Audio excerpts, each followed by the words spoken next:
Hello friends, welcome back to the book hauls.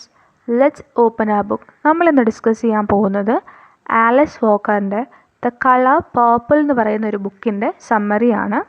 The colour purple publish ചെയ്യുന്നത് 1882 1982 ഇതിലൊരു theme നോക്കുകയാണെങ്കിൽ early 20th സെഞ്ച്വറിയിലെ black American women അനുഭവിച്ചിരുന്ന അവരുടെ ഒരു പ്ലൈറ്റ് അല്ലെങ്കിൽ അവരുടെ ഒരു എക്സ്പീരിയൻസ് ഒക്കെയാണ് ഈ ഒരു വർക്ക് എക്സ്പ്ലോർ ചെയ്യുന്നത്.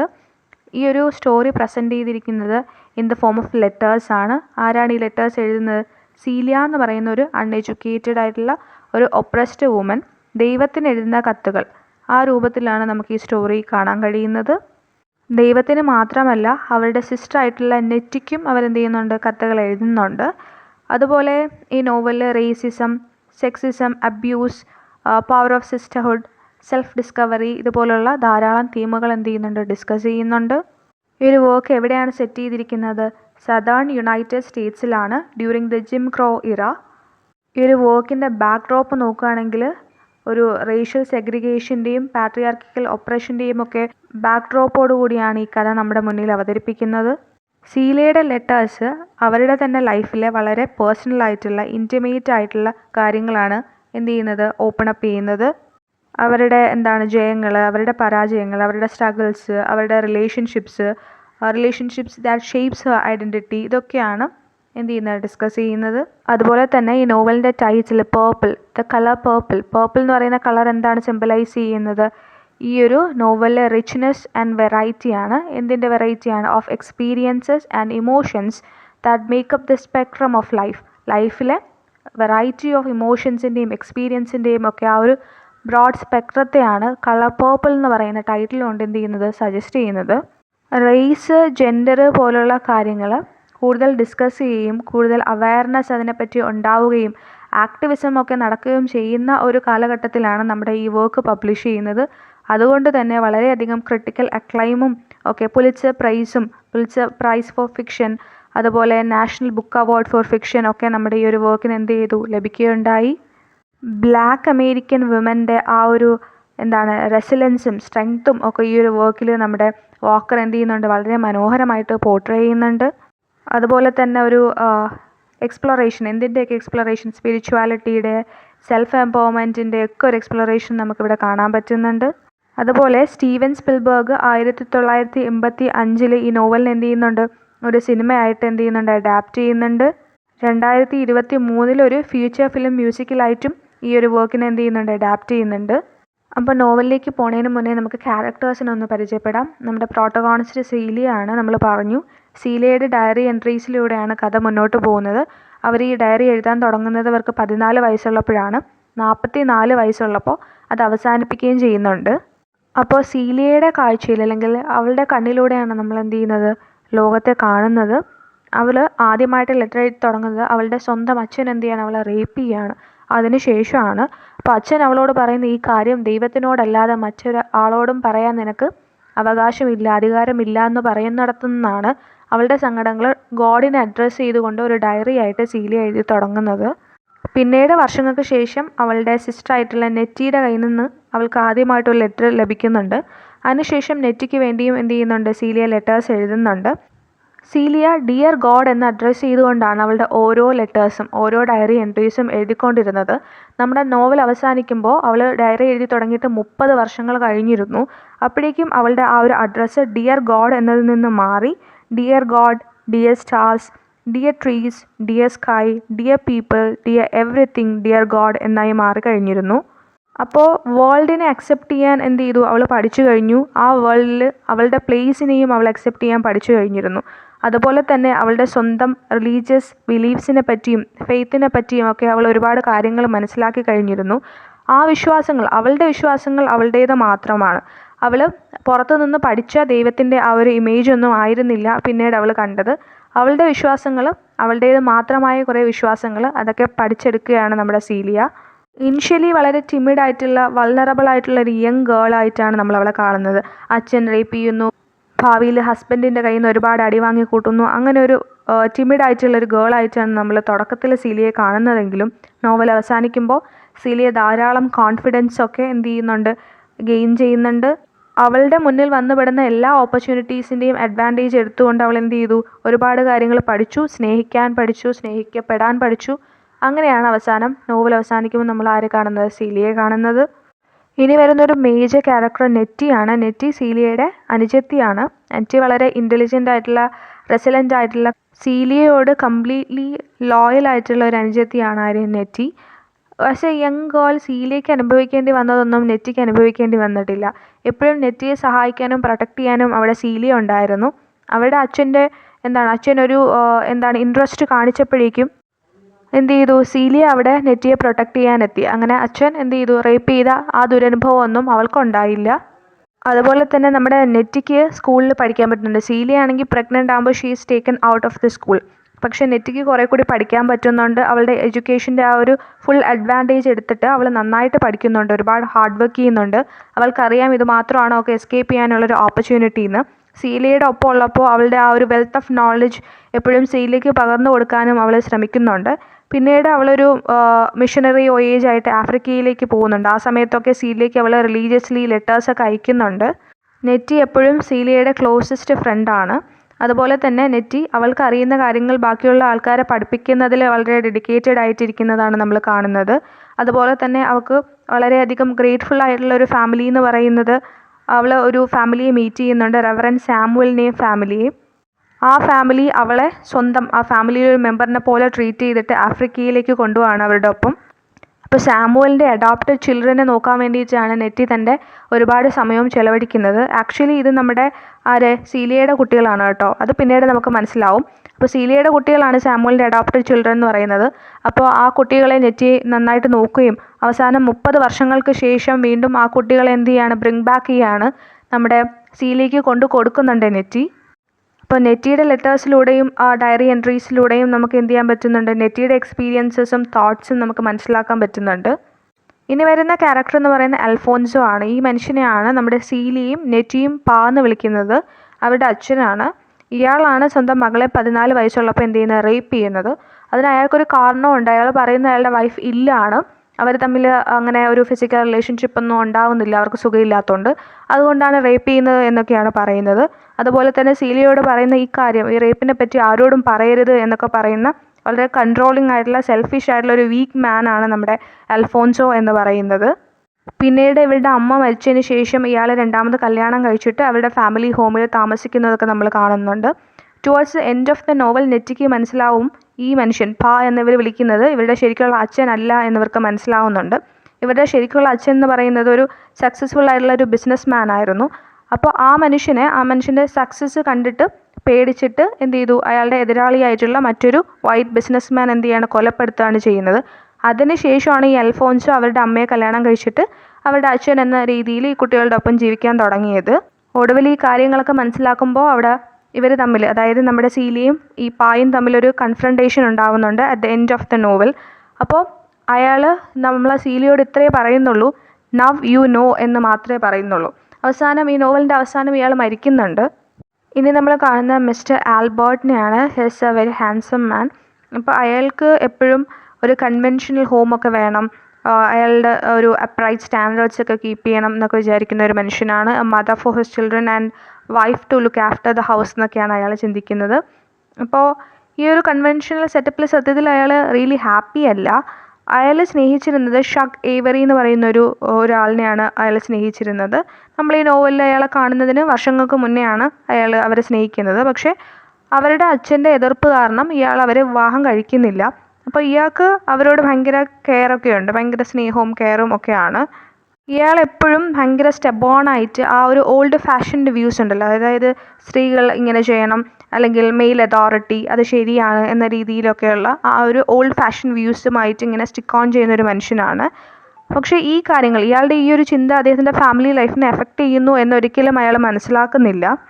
അയാൾക്ക് ആവശ്യമുള്ള ലൈഫ്, അയാൾക്ക് ഇഷ്ടമുള്ള ലൈഫ്, അതായത് മറ്റേ സ്ത്രീയെ വിവാഹം കഴിച്ചിട്ട് ജീവിക്കുക എന്നുള്ള അയാളുടെ ഇഷ്ടപ്പെട്ട ലൈഫ് ചൂസ് ചെയ്യാൻ ഉള്ള ധൈര്യമില്ലാത്തൊരു ഭീരുവാണ്. എന്നിട്ട് ഒരു അൺഹാപ്പി ലൈഫാണ് അയാൾ ജീവിച്ചുകൊണ്ടിരിക്കുന്നത്.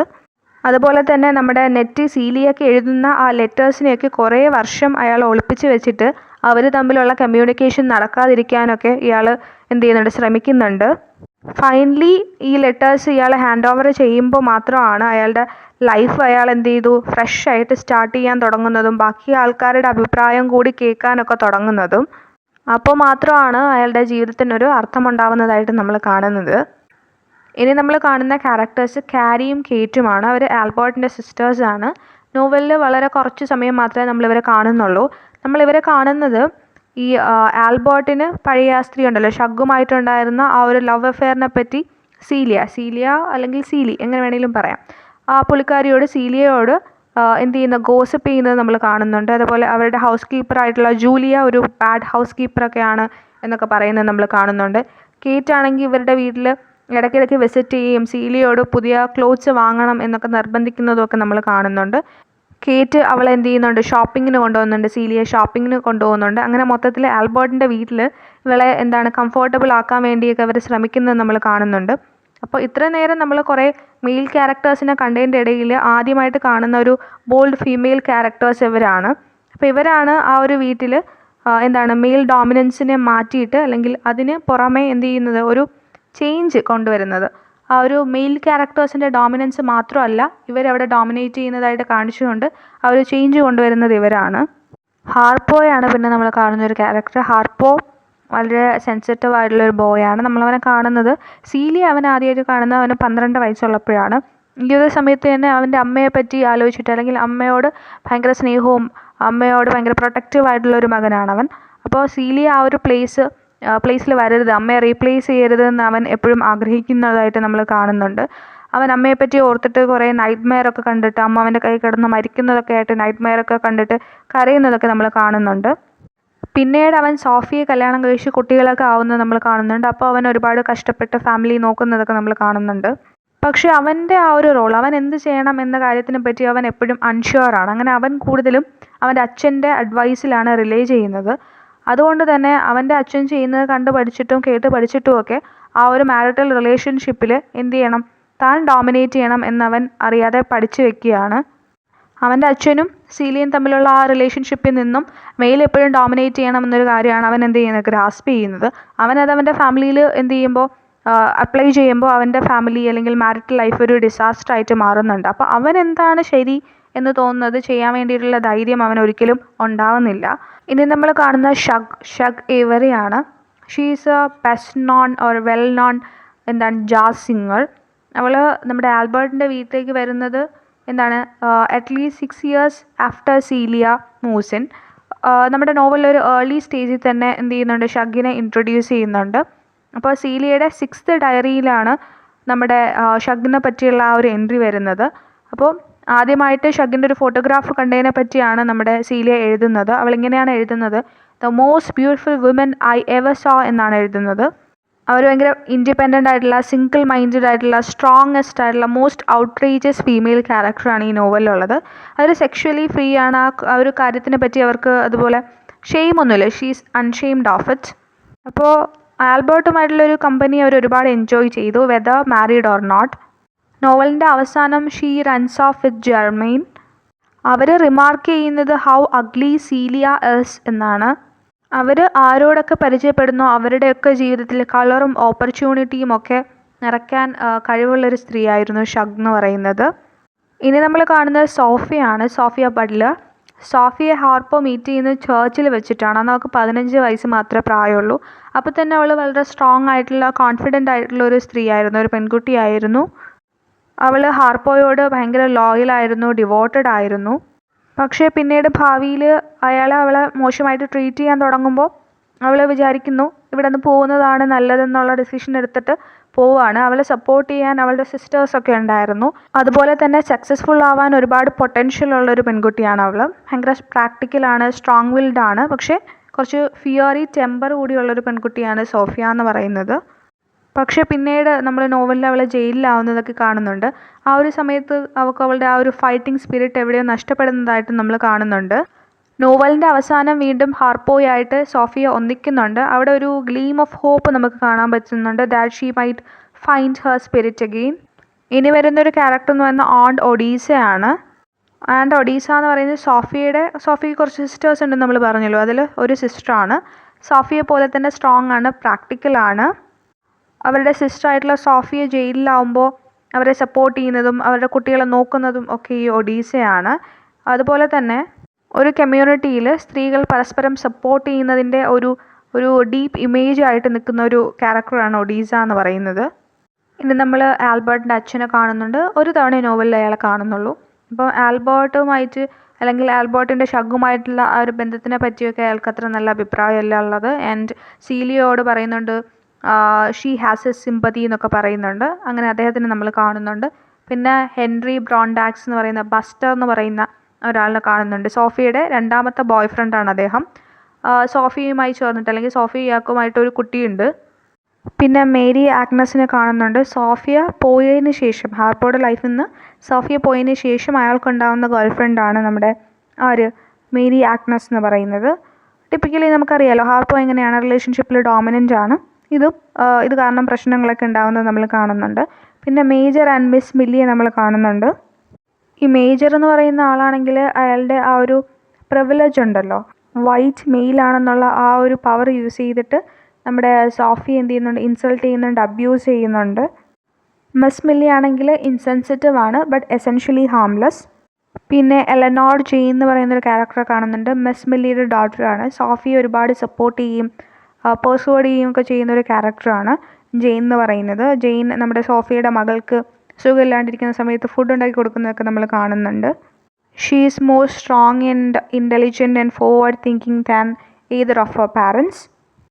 പിന്നെ നമ്മൾ പറഞ്ഞ ജെയിൻ ഫുഡൊക്കെ ഉണ്ടാക്കി കൊടുത്ത നമ്മുടെ സോഫിയയുടെ മകൾ ഹെൻറിറ്റ സോഫിയയുടെ യങ്ങസ്റ്റ് ചൈൽഡാണ്. She's unruly and mischievous. അതുപോലെ തന്നെ ഒരു ഡേഞ്ചറസ് ഡിസീസൊക്കെ ഉണ്ട് ആ കുട്ടിക്ക്. She puts up a brave fight. നോവലിൻ്റെ അവസാനവും ആ ഒരു ഫൈറ്റ് കണ്ടിന്യൂ ചെയ്യുന്നതൊക്കെ നമ്മൾ കാണുന്നുണ്ട്. പിന്നെ Corrine is happily married to Samuel. പക്ഷേ അവളുടെ ആ ചിൽഡ്രനെ അവൾ എപ്പോഴും മിസ് ചെയ്യുന്നുണ്ട്. പിന്നെ അവൾ ആദമിനെയും ഒലീവിയയും എന്ത് ചെയ്യുന്നുണ്ട്, അഡോപ്റ്റ് ചെയ്യുന്നുണ്ട്. ഹാർഡ് വർക്കിംഗ് ആണ്, റിലീജിയസ് ആണ്. പക്ഷേ അവർ ഭയങ്കര ജെലസ് ആവുന്നുണ്ട്. നെറ്റിയും സാമുവലും നന്നായിട്ട് പോകുമ്പോൾ അവരുടെ കുട്ടികളെ കാണുമ്പോൾ ആ കുട്ടികളെ നെറ്റിയെ പോലെ ഇരിക്കുന്ന കാണുമ്പോഴൊക്കെ അവർക്ക് ഭയങ്കര ജെലസായിട്ട് ഫീൽ ചെയ്യുന്നത് നമ്മൾ കാണുന്നുണ്ട്. അവസാനം ആ കുട്ടികളുടെ അമ്മ നെറ്റിയല്ല എന്നൊരു കാര്യമൊക്കെ അറിയുമ്പോൾ അതിൻ്റെ ഒരു സമാധാനത്തിൽ കണ്ടൻ്റ് ആയിട്ടാണ് അവർ മരിക്കുന്നത്. അങ്ങനെയൊക്കെയാണ് നമ്മൾ അവരെ കാണുന്നത്.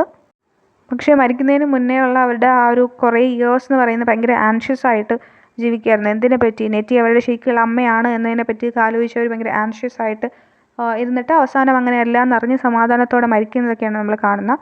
പിന്നെ സാമുവലുണ്ട്, റെവറൻ സാമുവൽ. അയാളൊരു ഡെഡിക്കേറ്റഡ് മിഷണറിയാണ്. മിഷണറി ആക്ടിവിറ്റീസും ഒക്കെ ആയിട്ട് ഇങ്ങനെ നടക്കുന്ന ഒരാളാണ്. ജെൻറ്റിലാണ്, സെൻസിറ്റീവ് ആണ്. അവരുടെ കുട്ടികളായിട്ടുള്ള ആദമിനെയും ഒലീവിയയും അന്വേഷിച്ച് നെറ്റി വന്നതാണ് എന്നൊക്കെ കരുതിയിട്ട് സാമുവൽ ആ ഒരു പേർപ്പസിന് ഹെൽപ്പ് ചെയ്യാൻ വേണ്ടി കൂടെ കൂട്ടുന്നതൊക്കെ നമ്മൾ കാണുന്നുണ്ട്.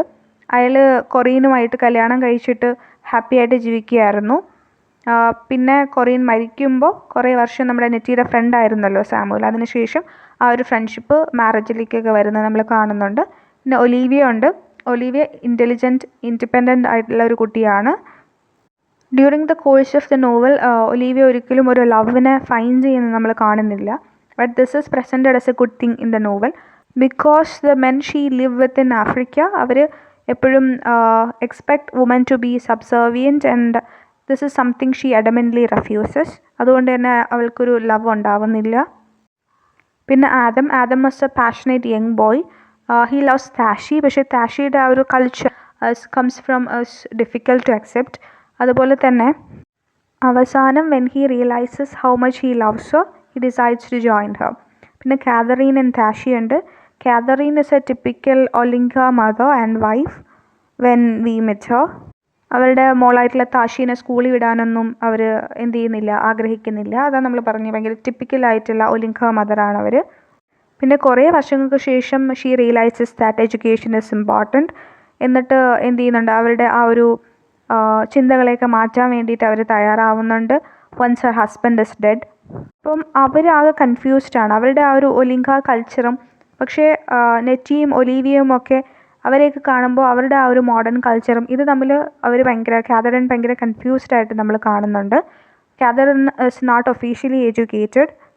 അപ്പോൾ അങ്ങനെയാണ് നമ്മൾ കാതറീനെ കാണുന്നത്. കാതറീൻ്റെ മകൾ താഷിയെ നമ്മൾ കാണുന്നുണ്ട്. ഇനി നമ്മൾ കാണുന്ന ക്യാരക്ടർ ഡോറിസ് ബെയിൻസ് ആണ്. ഡോറസ് ബെയിൻസ് ഒരു വൈറ്റ് മിഷണറിയാണ്. നെറ്റിയും സാമുവലും ഇംഗ്ലണ്ടിലേക്കുള്ള യാത്രാമധ്യയാണ് ഡോറസിനെ പരിചയപ്പെടുന്നത്. Unusually she is forward thinking. Doris African കമ്മ്യൂണിറ്റിയിലെ കുട്ടികൾക്ക് പഠിക്കാൻ വേണ്ടിയിട്ട് ഒരുപാട് കോൺട്രിബ്യൂഷനൊക്കെ ചെയ്യുന്നുണ്ട്. ഒരുപാട് കുട്ടികളെ ഇംഗ്ലണ്ടിലേക്കൊക്കെ വിട്ട് പഠിപ്പിക്കുന്നുണ്ട്. അതുപോലെ തന്നെ ഹാരൾഡ് എന്ന് പറഞ്ഞിട്ടുള്ളൊരു ആഫ്രിക്കൻ ബോയിയെ പുള്ളിക്കാരി സ്വന്തം ഗ്രാൻഡ് സൺ ആയിട്ടൊക്കെ അക്സെപ്റ്റ് ചെയ്യുന്നുണ്ട്, അഡോപ്റ്റ് ചെയ്ത് കൂടെ കൊണ്ടുപോകുന്നുണ്ട്. അപ്പോൾ ഇത്രയുമാണ്, ഒരുപാടായില്ലേ, പക്ഷേ ഇത്രയുമാണ് നമ്മുടെ ക്യാരക്ടേഴ്സിനെ മനസ്സിലാക്കിയിട്ട് നോവല് കേട്ടാലല്ലേ കാര്യം മനസ്സിലാവുള്ളൂ. അപ്പോൾ ഇത്രയും ക്യാരക്ടേഴ്സിനെ നമുക്ക് പരിചയപ്പെടാനുണ്ട്. ഇനി നമുക്ക് നോവലിൻ്റെ കഥയിലേക്ക് പോവാം. അപ്പോൾ നമ്മൾ ആലിസ് വാക്കറിൻ്റെ ദ കളർ പേർപ്പിൾ എന്ന് പറയുന്ന നോവലിൻ്റെ സമ്മറിയാണ് നോക്കാൻ പോകുന്നത്. ദ കളർ പേർപ്പിൾ എന്ന് പറയുന്നത് ഒരു എപ്പിസ്റ്റോളറി നോവലാണ്. എപ്പിസ്റ്റോളറി നോവൽ നമുക്കറിയാം അല്ലേ, നോവൽ മേഡപ്പ് ഓഫ് ലെറ്റേഴ്സ്. അപ്പോൾ ഇവിടെ സീലി എന്ന് പറയുന്ന ഒരു പെൺകുട്ടി ദൈവത്തിനും അതുപോലെ സീലിയുടെ അനുജത്തി നെറ്റി സീലിക്കും എഴുതിയ ലെറ്റേഴ്സാണ് നമ്മൾ കാണുന്നത്. ഈ നോവൽ തുടങ്ങുമ്പോൾ സീലി ഒരു 14 വയസ്സായിട്ടുള്ള ബ്ലാക്ക് ഗേളാണ്. She's vulnerable. അതുപോലെ തന്നെ അവളുടെ അച്ഛൻ അവളെ എന്ത് ചെയ്യുന്നുണ്ട്, അബ്യൂസ് ചെയ്യുന്നുണ്ട്. അപ്പം വൾനറബിൾ ആയിട്ടുള്ള അബ്യൂസ്ഡ് ആയിട്ടുള്ള ഒരു ബ്ലാക്ക് ഗേളാണ് അവൾ. ദൈവത്തിനെ ഡിയർ ഗോഡ് എന്ന് അഡ്രസ്സ് ചെയ്തിട്ട് ലെറ്റേഴ്സ് എഴുതുകയാണ്. അപ്പോൾ 30 വർഷങ്ങൾക്ക് ശേഷമാണ്, എവിടെ നിന്നാണോ സീലി ലെറ്റർ എഴുതി തുടങ്ങുന്നത്, 14 വയസ്സിൽ നിന്ന് അവൾക്ക് 44 വയസ്സുള്ളപ്പം 30 വർഷങ്ങൾക്ക് ശേഷമാണ് എന്ത് ചെയ്യുന്നത്, ഈ നോവൽ അവസാനിക്കുന്നത്. അപ്പോഴേക്കും ഭയങ്കര മെയിൽ ഡോമിനേറ്റഡ് ആയിട്ടുള്ള അതുപോലെ റേഷ്യലി പ്രജുഡിസ്ഡ് ആയിട്ടുള്ള ഈ സൊസൈറ്റിയിൽ വളരെ കഷ്ടപ്പെട്ട് തന്നെ സ്ട്രഗിൾ ചെയ്ത് തന്നെ ജീവിക്കാൻ സീലി പഠിച്ചു കഴിഞ്ഞിട്ടുണ്ട്. She fights Har way through life and questions everything she has been taught. അവൾ ഇതുവരെ കേട്ട് പഠിച്ച എല്ലാ കാര്യങ്ങളെയും ക്വസ്റ്റ്യൻ ചെയ്യാൻ അവൾ എന്ത് ചെയ്തു, ധൈര്യപ്പെട്ടു.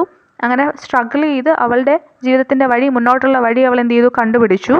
ആ ചാലഞ്ചസിൻ്റെ ഇടയിൽ അവളുടെ ഏറ്റവും ആംബിഷ്യസ് ആയിട്ടുള്ള ചാലഞ്ച് എന്ന് പറഞ്ഞാൽ അവളുടെ ഐഡിയ ഓഫ് ഗോഡിനെ റീമേക്ക് ചെയ്യുക എന്നതായിരുന്നു. അവളുടെ വിശ്വാസങ്ങൾ, അവളുടേത് മാത്രമായ വിശ്വാസങ്ങൾ അവൾ എന്ത് ചെയ്തു, രൂപപ്പെടുത്തി എടുത്തു കഴിഞ്ഞിരുന്നു. അവളുടെ മനസ്സിലുള്ള അവളെ പഠിപ്പിച്ച ആ ഒരു ഐഡിയ ഓഫ് ഗോഡ് മാറ്റിയിട്ട് അവളുടെ ഒരു ഐഡിയ ഓഫ് ഗോഡ് എന്ത് ചെയ്തു, റീമേക്ക് ചെയ്തെടുത്തു. അതെങ്ങനത്തെ ഗോഡാണ്, ഒരു ഓൾഡ് ആയിട്ടുള്ള വൈറ്റ് ബിയാർഡൊക്കെ ഉള്ള ഒരു മെയിലാണ്. A god who encompasses everything and lives within her. അവളിൽ ജീവിക്കുന്ന ഒരു ദൈവം. അപ്പോൾ സീലിയയുടെ ആദ്യത്തെ ലെറ്റർ ദൈവത്തിനാണ്. അവൾ എന്ത് ചെയ്യാണ്, അവളുടെ അച്ഛനാൽ റേപ്പ് ചെയ്യപ്പെടുകയാണ്. അച്ഛനാരാണ്, അൽഫോൻസോ ആണ്. അപ്പോൾ അൽഫോൻസോ പറയുന്നത്, ഈ റേപ്പിൻ്റെ കാര്യം നീ ആരോടും പറയരുത്, ഇത് ദൈവത്തിനോട് മാത്രം പറയാനേ നിനക്ക് അവകാശമുള്ളൂ എന്നാണ്. അങ്ങനെയാണ് ഈ റേപ്പിൻ്റെ കാര്യം ദൈവത്തിനെ അഡ്രസ്സ് ചെയ്തുകൊണ്ട് ദൈവത്തിനോടൊരു കത്തായിട്ട് നമ്മുടെ സീലി എഴുതുന്നത്. 2 തവണ സീലി എന്ത് ചെയ്യുന്നുണ്ട്, പ്രഗ്നൻ്റ് ആവുന്നുണ്ട്, സ്കൂളിൽ നിന്ന് പുറത്താക്കപ്പെടുന്നുണ്ട്. എന്നിട്ട് ഇവൾക്കുണ്ടാവുന്ന ഈ 2 കുട്ടികളെ ഈ അൽഫോൻസോ എന്ത് ചെയ്യാണ്, അഡോപ്ഷന് കൊടുക്കുകയാണ്. ഇവർ അഡോപ്റ്റ് ചെയ്യുന്നത് ടൗണിൽ താമസിക്കുന്ന ഒരു റെവറൻ്റാണ്. പിന്നീട് ഈ സമയത്തൊക്കെ ഇവളുടെ അമ്മ എന്താണ്, സുഖമില്ലാണ്ടിരിക്കുകയാണ്. അതിനുശേഷം അമ്മ മരിക്കുന്നുണ്ട്. അമ്മയുടെ മരണശേഷം ഈ അൽഫോൻസോ ഇവളെ എന്ത് ചെയ്യാണ്, മിസ്റ്റർ ആൽബർട്ട് എന്ന് പറയുന്ന ഒരു മനുഷ്യന് കല്യാണം കഴിച്ചയക്കുകയാണ്. സീലിക്ക് മാരിറ്റൽ ലൈഫും അത്ര സുഖകരമൊന്നും ആയിരുന്നില്ല. വളരെ പെയിൻഫുൾ ആയിട്ടുള്ള ഒരു എക്സ്പീരിയൻസ് ആയിരുന്നു. ആൽബർട്ടിൻ്റെ കുട്ടികളെ നോക്കുന്നു, വീട്ടിലെ മൊത്തവും പണി നോക്കുന്നു. അതുപോലെ തന്നെ അയാളുടെ ഒപ്പം അൺഎൻജോയബിൾ ആയിട്ടുള്ള ഇൻറ്റിമേറ്റ്സ് നൈറ്റ്, അൺഎൻജോയബിൾ എന്ന് എടുത്ത് പറയുന്നുണ്ട്, അങ്ങനെയുള്ള ഇൻറ്റിമേറ്റ് നൈറ്റ്സ് സ്പെൻഡ് ചെയ്യേണ്ടി വരുന്നു. പിന്നെ എന്താണ്, അയാളുടെ കയ്യിൽ നിന്ന് ഒരു കാര്യമില്ലാതെ ഇഷ്ടം പോലെ അടി മേടിച്ച് കൂട്ടുന്നു. ഇങ്ങനെയൊക്കെ ആയിരുന്നു അവളുടെ മാരിറ്റൽ ലൈഫ് എന്ന് പറയുന്നത്. കാര്യങ്ങൾക്ക് എന്തെങ്കിലും ഒരു മാറ്റം വരുന്നത് അവളുടെ സിസ്റ്ററായിട്ടുള്ള നെറ്റി അവരോടൊപ്പം താമസിക്കാൻ വേണ്ടി വരുമ്പോഴാണ്. അൺഫോർച്ചുനേറ്റ്ലി ആൽബർട്ട് നെറ്റിയെ അവരുടെ കൂടെ നിൽക്കാനായിട്ട് സമ്മതിക്കില്ല. അല്ലെങ്കിൽ അങ്ങനെ നിൽക്കണമെങ്കിൽ എന്ത് ചെയ്യണം, അയാൾക്ക് അതിനുള്ള റിവാർഡ് കിട്ടണം എന്നൊക്കെ അയാൾ പറയുന്നുണ്ട്. സത്യത്തിൽ നമ്മുടെ ആൽബർട്ടിന് സീലിയേക്കാളും ഇഷ്ടം നെറ്റിയായിരുന്നു. ആദ്യം നെറ്റിയോടാണ് വിവാഹ അഭ്യർത്ഥന നടത്തുന്നതൊക്കെ. പക്ഷേ അത് നടക്കാതെ വന്നപ്പോഴാണ് സീലിയെ കല്യാണം കഴിക്കുന്നത്. അപ്പോൾ എങ്ങനെയാണെങ്കിലും നെറ്റി അവിടെ വന്ന് നിൽക്കുന്നത് ഇയാൾ സമ്മതിക്കത്തില്ല. അങ്ങനെ നെറ്റി അവിടെ നിന്ന് പോകുമ്പോൾ ഇയാൾ അവളെ ഫോളോ ചെയ്തിട്ട് അവളെ റേപ്പ് ചെയ്യാൻ ശ്രമിക്കും. പക്ഷേ അവൾ എന്ത് ചെയ്യും, എസ്കേപ്പ് ചെയ്തിട്ട് ഒരു റെവറൻറ്റിൻ്റെ അടുത്ത് പോയിട്ട് എന്ത് ചെയ്യും, അഭയം പ്രാപിക്കും. ഈ റെവറൻ്റാണ് നേരത്തെ നമ്മൾ പറഞ്ഞ സീലിയയുടെ കുട്ടികളെ അഡോപ്റ്റ് ചെയ്ത ആ ഒരു റെവറൻറ്റ്. അങ്ങനെ ആ വീട്ടിലൊരു മെയ്ഡിൻ്റെ ജോലി നമ്മുടെ നെറ്റിക്ക് കിട്ടും. ആ വീടെന്ന് പറയുന്നത് റെവറൻറ്റിൻ്റെ പേര് സാമുവലാണ്. സാമുവലിൻ്റെ വൈഫ് കൊറീനുണ്ട്. അവർ രണ്ടുപേരും മിഷണറീസാണ്. അവർ ആഫ്രിക്കയിലേക്ക് പോകാൻ വേണ്ടി തയ്യാറെടുക്കുകയാണ്. ആ ഒരു സമയത്ത് അവരുടെ കൂടെ പോകേണ്ടിയിരുന്ന ഒരു പാർട്ട്ണർ മിഷണറിക്ക് എന്ത് ചെയ്യാൻ പറ്റിയില്ല, ആഫ്രിക്കയിലേക്ക് പോകാൻ പറ്റിയില്ല. അപ്പോൾ ആ ഒരു ഓഫർ ഇവർ നെറ്റിക്ക് കൊടുക്കുകയാണ്. നെറ്റി വളരെ സന്തോഷത്തോടു കൂടി ആ ഒരു ഓഫർ സ്വീകരിച്ചിട്ട് ഇവരുടെ ഒപ്പം എവിടെ പോവാണ്, ആഫ്രിക്കയിലേക്ക് പോവാണ്. ആഫ്രിക്കയിൽ എത്തിയതിന് ശേഷം അവൾ ഫ്രീക്വൻ്റ്ലി സീലിക്ക് എന്ത് ചെയ്യുന്നുണ്ട്, കത്തുകൾ എഴുതുന്നുണ്ട്. പക്ഷേ കത്തുകൾ എഴുതുമ്പോഴും അവൾ എപ്പോഴും വറീഡാണ്. ഈ കത്തുകൾ അവളുടെ സിസ്റ്ററിന് കിട്ടുമോ എന്ന കാര്യത്തിൽ ഇവൾക്ക് സംശയമുണ്ട്. അവൾ സംശയിച്ചതുപോലെ തന്നെ സംഭവിച്ചു. നമ്മുടെ ആൽബർട്ട് ഒരു കത്ത് പോലും ആർക്ക്, സീലിക്ക് കൊടുത്തിട്ടില്ല. കുറേ വർഷങ്ങൾക്ക് ശേഷം മാത്രമാണ് ഇയാൾ ഈ കത്തുകൾ ഇവർക്ക് പരസ്പരം കൈമാറുന്നത്. അത്രയും വർഷവും ആ കത്തുകൾ എന്ത് ചെയ്തു, അയാൾ ഒളിപ്പിച്ചു വെക്കുകയാണ് ചെയ്തത്. ഇനി ആൽബർട്ടിൻ്റെ എൽഡസ്റ്റ് സൺ എന്ന് പറയുന്ന ഹാർപ്പോയാണ്. ഹാർപ്പോ 15 വയസ്സുള്ള സോഫിയ എന്ന് പറയുന്ന ഒരു പെൺകുട്ടിയുമായിട്ട് പ്രണയത്തിലാണ്. അവൾ പിന്നെ പ്രഗ്നൻ്റ് ആവുന്നുണ്ട്. ഇവർ കല്യാണം കഴിക്കുന്നുണ്ട്. അവരുടെ അച്ഛനെ കണ്ട് പഠിച്ചിട്ട്, അവരുടെ അച്ഛൻ എങ്ങനെയാണോ സീലിയെ ഡോമിനേറ്റ് ചെയ്യുന്നത് അത് കണ്ടിട്ടാണല്ലോ അവർ പഠിക്കുന്നത്. അപ്പോൾ ഹാർപ്പോയും ഇതുപോലെ സോഫിയെ ഡോമിനേറ്റ് ചെയ്യാൻ വേണ്ടിയിട്ട് ശ്രമിക്കുന്നുണ്ട്. പക്ഷേ സീലിയെ പോലെ ഒരു പാവമായിരുന്നില്ല സോഫിയ. ഭയങ്കര സ്ട്രോങ്ങറാണ്. അതുകൊണ്ട് തന്നെ അവൾ എന്ത് ചെയ്തു, ഫൈറ്റ് ബാക്ക് ചെയ്തു. ഇവഞ്ച്വലി സോഫിയയ്ക്ക് ആ ഒരു മാരിറ്റൽ റിലേഷൻഷിപ്പിൽ എന്ത് ചെയ്തു, ഫെഡപ്പായിട്ട് ഹാർപ്പോയെ വിട്ടിട്ട് അവൾ പോകുന്നുണ്ട്. അവളുടെ ഒരു സിസ്റ്റർ ഉണ്ട്, ഒഡീസ എന്ന് പറഞ്ഞിട്ട്, ആ സിസ്റ്ററിൻ്റെ അടുത്തേക്ക് പോകുന്നുണ്ട് അവൾ. നമ്മുടെ ആൽബർട്ടിൻ്റെ കുറേ വർഷത്തെ മിസ്ട്രസ് ആയിരുന്നു അരിഷ കേവറി. അവർക്ക് സുഖമില്ല എന്നിങ്ങനെ ആൽബർട്ട് അറിയുമ്പോൾ അവരെ വീട്ടിലേക്ക് കൂട്ടിക്കൊണ്ട് വരികയാണ്. എന്നിട്ട് സീലിയോട് അവരെ ടേക്ക് കെയർ ചെയ്യാൻ ആവശ്യപ്പെടുകയാണ്. പക്ഷേ സീലിക്ക് അതിൽ സന്തോഷമേ ഉള്ളൂ. അപ്പോൾ അവൾ ഓർക്കുന്നുണ്ട്, ആദ്യമായിട്ട് ഷഗിൻ്റെ ഫോട്ടോഗ്രാഫ് കാണുമ്പോൾ, ഒരു വിവാഹം കഴിക്കുന്നതിന് മുന്നേ ആണ് കേട്ടോ ആ ഫോട്ടോഗ്രാഫ് കാണുമ്പോൾ അവൾ ചിന്തിക്കുന്നുണ്ട്, ഷഗ് ഭയങ്കര സുന്ദരിയാണല്ലോ എന്നൊക്കെ ചിന്തിക്കുന്നത് അവൾ ഓർക്കുന്നുണ്ട്. അങ്ങനെ ആ സ്ത്രീയെ എന്ത് ചെയ്യുന്നുണ്ട്, ആൽബർട്ട് വീട്ടിലേക്ക് കൂട്ടിക്കൊണ്ട് വരുന്നുണ്ട്. പക്ഷേ ഷഗ് നമ്മുടെ സീലിയോട് ഭയങ്കര മോശമായിട്ടാണ് ആദ്യമൊക്കെ പെരുമാറുന്നത്. പക്ഷേ പതുക്കെ ഇവർ തമ്മിൽ നല്ലൊരു ബന്ധം ഉണ്ടാവാൻ തുടങ്ങി. നമ്മുടെ ഷഗിനെ സീലിയെ ഇഷ്ടപ്പെട്ടു തുടങ്ങി. അങ്ങനെ സോഫിയ പിണങ്ങിപ്പോയതിന് ശേഷം ഹാർപ്പോ ആ വീടിനെ ഒരു ജൂക്ക് പോയിൻ്റായിട്ട് കൺവേർട്ട് ചെയ്യുന്നുണ്ട്. പക്ഷെ അവിടേക്ക് ആരും വന്നില്ല. അപ്പോൾ ഇവൻ ഷഗിനോട് ചോദിക്കുന്നുണ്ട്, ഷഗ് ഒരു വെൽ നോൺ ജാസ് സിംഗറാണ്. അപ്പോൾ ഷഗിനോട് ചോദിക്കുന്നുണ്ട്, നിങ്ങൾ പാടുമോ എന്ന് ചോദിക്കുന്നുണ്ട്. അങ്ങനെ പാടിയാൽ കുറേ ആൾക്കാർ അവിടേക്ക് വരും എന്ന് പറഞ്ഞിട്ട് അവരോട് ചോദിക്കുകയാണ്. അവർ അഗ്രി ചെയ്തിട്ട് എന്ത് ചെയ്യാണ്, പാടുന്നുണ്ട്. പക്ഷേ ആൽബർട്ടിന് സീലി അങ്ങോട്ടേക്ക് പോകുന്നതിൽ താല്പര്യമില്ല. പക്ഷേ ഷഗാണ് ഇൻസിസ്റ്റ് ചെയ്യുന്നത്. അങ്ങനെ ഷഗ് പാട്ടൊക്കെ പാടി അവിടെ ഒരു ലാർജ് ക്രൗഡ് തന്നെ ഉണ്ടാവുന്നുണ്ട്. ആ സമയത്ത് അവിടെ വെച്ചിട്ട് ഷഗ് സീലിക്ക് വേണ്ടി ഒരു പാട്ട് എന്ത് ചെയ്യുന്നുണ്ട്, ഡെഡിക്കേറ്റ് ഒക്കെ ചെയ്യുന്നുണ്ട്. ഇത്രയൊക്കെ കഴിയുമ്പോൾ ഷഗ് അവിടെ നിന്ന് പോകാൻ വേണ്ടി തീരുമാനിക്കുകയാണ്. പക്ഷേ സീലി എന്ത് ചെയ്യും, സീലി നമ്മുടെ ഷഗിനോട് പറയും, ആൽബർട്ട് എന്നെ ഉപദ്രവിക്കാറുണ്ട്, അതുകൊണ്ട് പോവരുത് എന്നൊക്കെ പറയുന്നുണ്ട്. അങ്ങനെ ഷഗ് അവിടെ നിൽക്കാൻ വേണ്ടിയിട്ട് പ്രോമിസ് ചെയ്യുന്നുണ്ട്. എന്നിട്ട് അങ്ങനെ അവർ ഒരുമിച്ച് നിൽക്കുമ്പോൾ ഷഗിനൊരു കാര്യം മനസ്സിലാവുന്നുണ്ട്, സീലി ഒരിക്കലും സെക്സ് എൻജോയ് ചെയ്തിട്ടില്ല എന്ന് അവർ മനസ്സിലാക്കുന്നുണ്ട്. അപ്പോൾ ഷഗ് നമ്മുടെ സീലിക്ക് കുറച്ച് കാര്യങ്ങളൊക്കെ പറഞ്ഞു കൊടുക്കുകയാണ്, എഡ്യൂക്കേറ്റ് ചെയ്യാൻ ട്രൈ ചെയ്യാണ്. എങ്ങനെയാണ് സെക്സിൽ നിന്ന് പ്ലഷർ കിട്ടുക എന്നുള്ള കാര്യങ്ങളൊക്കെ എന്ത് ചെയ്യാണ്, പറഞ്ഞു കൊടുക്കാൻ വേണ്ടി ശ്രമിക്കുകയാണ്. പക്ഷേ അതിൻ്റെ ഇടയിൽ നമ്മുടെ ഷഗിന് പെട്ടെന്നൊരു കാര്യം മനസ്സിലാവുന്നുണ്ട്, ആൽബർട്ടിനോട് ഇവർക്ക് സീലിക്ക് യാതൊരു ഫീലിങ്സും ഇല്ല എന്ന് ഷഗ് മനസ്സിലാക്കുന്നുണ്ട്. She is attracted to women. Later on സീലിക്ക് ശരിക്കുള്ള ആ ഒരു പ്ലഷർ കിട്ടുന്നത് എവിടെ വെച്ചിട്ടാണ്, her first sexual pleasure was with Shug. ഒരു ദിവസം സോഫിയ ഹാർപ്പോയുടെ വീട്ടിലേക്ക് വരുന്നുണ്ട് വിത്ത് ആ ന്യൂ ബോയ് ഫ്രണ്ട്. ആ ന്യൂ ബോയ് ഫ്രണ്ടിൻ്റെ പേര് ബസ്റ്റർ എന്നാണ്. എന്നിട്ട് അങ്ങോട്ടേക്ക് വരുമ്പോൾ ഹാർപ്പോയെ കണ്ടിട്ട് അവർ പരസ്പരം ചാറ്റ് ചെയ്യാൻ തുടങ്ങുന്നുണ്ട്. അപ്പോൾ അയാൾ അവളോട് ഡാൻസ് കളിക്കാമോ എന്ന് ചോദിക്കുന്നുണ്ട്. അപ്പോൾ ഇയാൾക്കിപ്പോൾ ഓൾറെഡി പുതിയൊരു ഗേൾ ഫ്രണ്ട് ആയല്ലോ.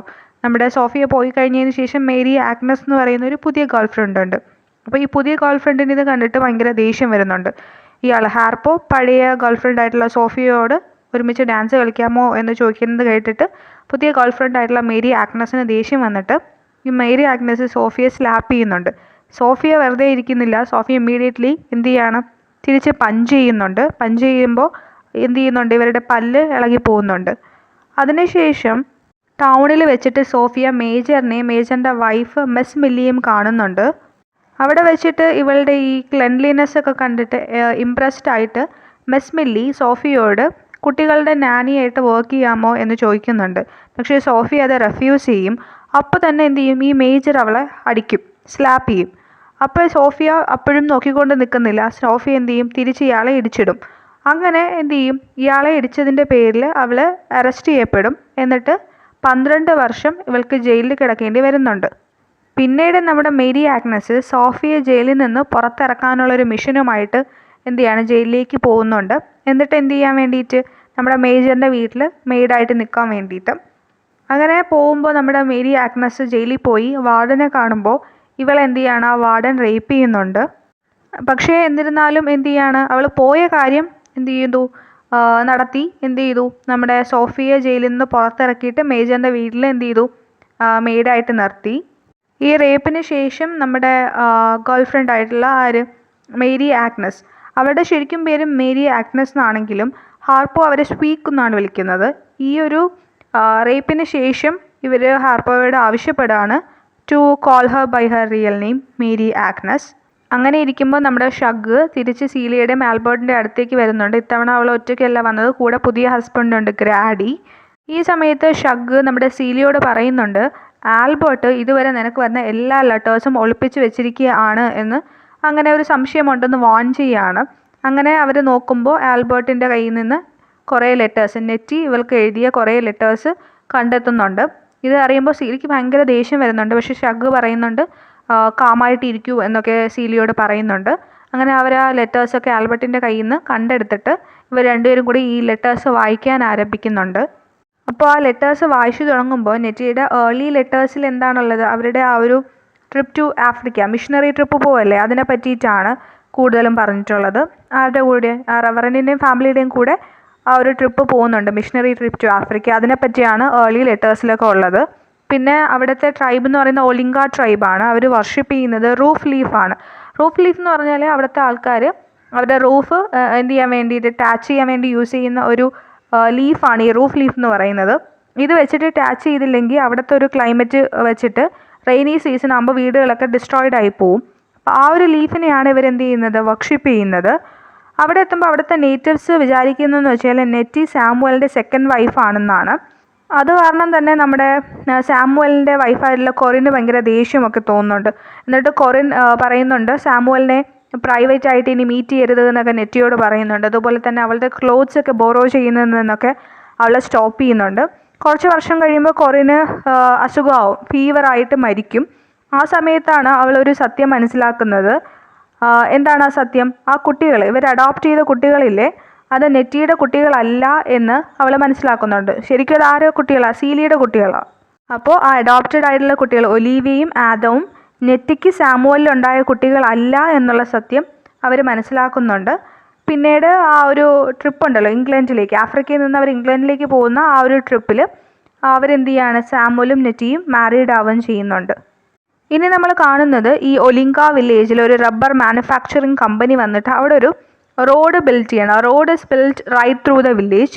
അത് ആ ഒരു എൻ്റെ വില്ലേജിനെയും ഡിസ്ട്രോയ് ചെയ്യുന്നുണ്ട്. അപ്പോൾ അവിടെ താമസിക്കുന്ന ആൾക്കാരൊക്കെ മറ്റൊരു സ്ഥലം എന്ന് പറഞ്ഞാൽ കുറച്ചും കൂടി ബാരൻ ആയിട്ടുള്ള ഭയങ്കര മോശപ്പെട്ട കുടിവെള്ളം, നല്ല കുടിവെള്ളമൊന്നും ഇല്ലാത്തൊരു സ്ഥലമാണ്. അവിടേക്ക് മൂവ് ചെയ്യാൻ വേണ്ടി ഫോഴ്സ്ഡ് ആവുന്നുണ്ട്.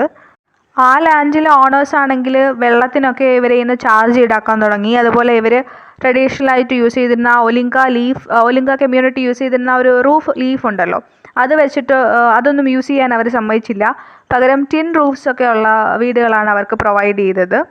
അപ്പോൾ ഇങ്ങനെയൊക്കെ സംഭവിച്ചപ്പോൾ ഇവരുടെ കമ്മ്യൂണിറ്റിയിൽ നിന്ന് കുറേ ആൾക്കാർ എന്ത് ചെയ്തു, മെബിൾസ് എന്ന് പറയുന്ന ഒരു ഗ്രൂപ്പിൽ ജോയിൻ ചെയ്തു. മെബിൾസ് എന്ന് പറഞ്ഞാൽ ഗ്രൂപ്പ് ഓഫ് നേറ്റീവ്സ് ആണ്. അവർ ഡീപ്പ് ഇൻ ദ ജംഗിളാണ് താമസിക്കുന്നത്. They are struggling against the white മാൻ. അപ്പോൾ കുറേ ആൾക്കാർ പോയിട്ട് ഈ ഗ്രൂപ്പിൽ ജോയിൻ ചെയ്തു.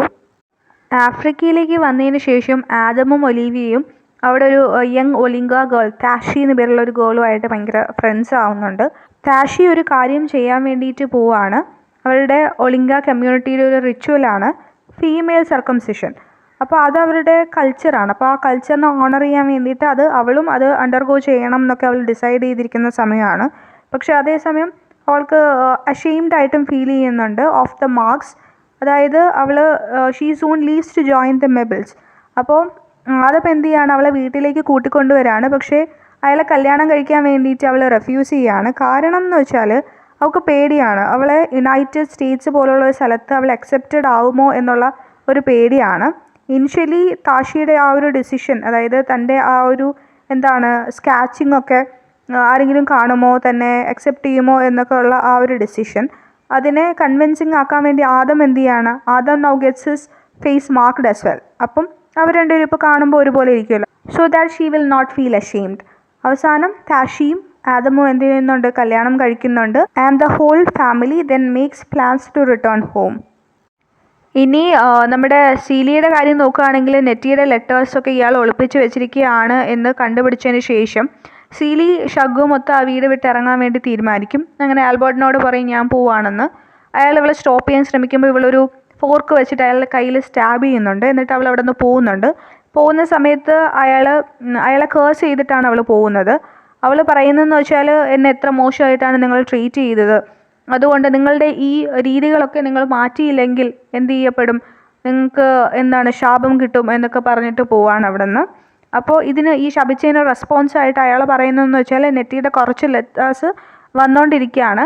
ആസ് ദേ കീപ്പ് അറൈവിങ്, ഇതൊന്നും ഞാൻ നിനക്ക് തരത്തില്ല, ഒന്നും നിനക്ക് നിൻ്റെ അടുത്തേക്ക് എത്തിച്ച് തരത്തില്ല എന്നൊക്കെ ഇയാൾ പറയുന്നുണ്ട്. അങ്ങനെ നമ്മുടെ സീലി ഷഗ്ഗുമൊത്ത് മെഫസിലേക്ക് പോവാണ്. അവിടെ പോയിട്ട് ജീവിക്കാനുള്ള ഒരുപാട് പ്ലാൻസ് ഒക്കെ ഉണ്ട് അവർക്ക്. അവൾ ഡിസൈനിങ് ഒക്കെ ചെയ്യുന്നുണ്ട്. ഇവഞ്ച്വലി അതിൽ ഗുഡ് ആവുന്നുണ്ട്, ഗുഡ് അറ്റ് ഡിസൈനിങ്.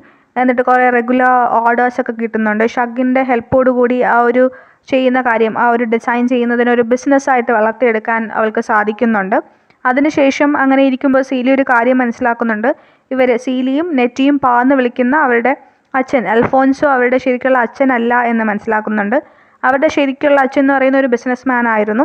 അപ്പോൾ ഒരു സക്സസ്ഫുൾ ബിസിനസ് മാൻ ആയിരുന്നത് കൊണ്ട് തന്നെ അയാളോട് അസൂയ ഉണ്ടായിരുന്ന ശത്രുക്കൾ അല്ലെങ്കിൽ മറ്റൊരു ബിസിനസ് മാൻ അയാളെ കൊല ചെയ്യുകയാണ് ചെയ്യുന്നത്. അതിനുശേഷം അവരുടെ അമ്മ വിവാഹം കഴിക്കുന്ന ആളാണ് ഈ അൽഫോൻസോ എന്നൊക്കെ ഇവൾ മനസ്സിലാക്കുന്നുണ്ട്. പിന്നീട് അൽഫോൻസോ മരിച്ചതിന് ശേഷം സീലിയെ തേടി ഒരു ഫോൺ കോൾ വരികയാണ്. ആ ഫോൺ കോളിൽ സീലി അറിയുന്നതെന്ന് വെച്ചാൽ നമ്മുടെ സീലിയുടെയും നെറ്റിയുടെയും ആ ഒരു വീടുണ്ടല്ലോ, ഫാമിലി ഹോം, അതിന് സീലിക്കും നെറ്റിക്കും സ്വന്തമാണ് എന്നൊരു കാര്യം. ഇനി നമ്മൾ കാണുന്നത് ഷഗ്ഗ് അവളുടെ പുതിയ ലവ് ആയിട്ടുള്ള ഒരു 19-year-old ഫ്ലൂട്ട് പ്ലെയർ, അയാളുടെ പേര് ജെർമൈൻ എന്നാണ്, അയാളുമായിട്ട് ഇലോപ്പ് ചെയ്യുന്നതാണ്. സീലി എന്ത് ചെയ്തു, ഇപ്പോൾ പുതിയതായിട്ട് കിട്ടിയ അവരുടെ സ്വന്തം വീട് തന്നെയാണ്, ഇപ്പോൾ അവർക്ക് മാത്രമായിട്ട് അത് കിട്ടിയിട്ടുണ്ട്. അത് ഫിക്സ് ചെയ്യുന്നത് നമ്മൾ കാണുന്നുണ്ട്. സീലി ഭയങ്കര ഹാർട്ട് ബ്രോക്കൺ ആണ്. ആ സമയത്ത് ഒക്കേഷണലി ഇവൾ ആൽബർട്ടിനെ മീറ്റ് ചെയ്യുന്നുണ്ട്.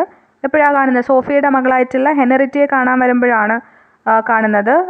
And they become good friends. ഇപ്പോൾ ആൽബർട്ട് ഒരുപാട് മാറിയിരിക്കുന്നു. ഇത്രയും വർഷങ്ങളിൽ അയാളുടെ സ്വഭാവമൊക്കെ ഒരുപാട് മാറിപ്പോയിട്ടുണ്ട്. And he's almost died of malnourishment. Harpo എന്ത് ചെയ്യാണ്, ഹാർപ്പോ ഈ ആൽബർട്ടിനെ ഫോഴ്സ് ചെയ്യുകയാണ്. അതായത് നെറ്റി സീലിക്ക് അയക്കുന്ന ലെറ്റേഴ്സ് സീലിക്ക് തന്നെ കൊടുക്കണം എന്നൊക്കെ പറഞ്ഞ് ഫോഴ്സ് ചെയ്യുന്നുണ്ട്. അങ്ങനെ ആ ലെറ്റേഴ്സ് ആൽബർട്ട് എന്ത് ചെയ്യാണ്, സീലിക്ക് അയക്കാൻ തയ്യാറാവുന്നുണ്ട്. ആ ഒരു പോയിന്റിൽ നിന്നാണ് അയാളുടെ ആ ഒരു മാറ്റം സ്റ്റാർട്ട് ചെയ്യുന്നത്. Now he's a completely changed man. ഇനി നമ്മൾ കാണുന്നത് ഷഗ്ഗ് വീണ്ടും തിരിച്ചു വന്നു. അവളുടെ ആ flute player boy friend has gone to college. Celie ഇപ്പോൾ ഫിനാൻഷ്യലി കംഫർട്ടബിൾ ആണ്. അവൾക്ക് പുതിയ വീടുണ്ട്, പിന്നെ അച്ഛൻ്റെ ഒരു ഡ്രൈ ഗുഡ് സ്റ്റോർ ഉണ്ട്, അതും ഇപ്പോൾ അവൾക്ക് കിട്ടിയിട്ടുണ്ട്, as well as Har business. നെറ്റി ആവട്ടെ എന്ത് ചെയ്തു, ഫൈനലി സാമുലുമായിട്ട് എന്ത് ചെയ്തു, വീട്ടിലേക്ക് തിരിച്ചു വന്നു. കൂടെ ആരുണ്ട്, സീലിയയുടെ കുട്ടികളുണ്ട്, അവരിപ്പോൾ വളർന്ന് വലുതായി കഴിഞ്ഞിട്ടുണ്ട്. സീലിയും നെറ്റി എന്ത് ചെയ്യാണ്, പരസ്പരം കെട്ടിപ്പിടിച്ചിട്ട് എന്ത് ചെയ്യണം, തറയിൽ കിടന്ന് ഉരുണ്ട് ഹഗ് ചെയ്യുന്ന ഒരു സീനൊക്കെ നമ്മൾ കാണുന്നുണ്ട്. അവസാനം സീലി എഴുതുന്നത് എന്താണ്, that she has never felt so young before in her life. അവളുടെ ജീവിതത്തിൽ ഒരിക്കലും ഇത്രയും യങ് ആയിട്ട് ഫീൽ ചെയ്തിട്ടില്ല എന്ന കാര്യം എഴുതുന്നിടത്താണ് നമ്മുടെ ഈ നോവൽ അവസാനിക്കുന്നത്. അപ്പോൾ നിങ്ങൾക്ക് നോവലിൻ്റെ സമ്മറി മനസ്സിലായിട്ടുണ്ടാവും എന്ന് വിശ്വസിക്കുന്നു. മനസ്സിലായിട്ടുണ്ടെങ്കിൽ വീഡിയോ ഒന്ന് ലൈക്ക് ചെയ്യുക, ഷെയർ ചെയ്യുക, ചാനൽ ഒന്ന് സബ്സ്ക്രൈബ് ചെയ്തിട്ടില്ലെങ്കിൽ സബ്സ്ക്രൈബ് ചെയ്യുക. Thank you for listening and have A nice day.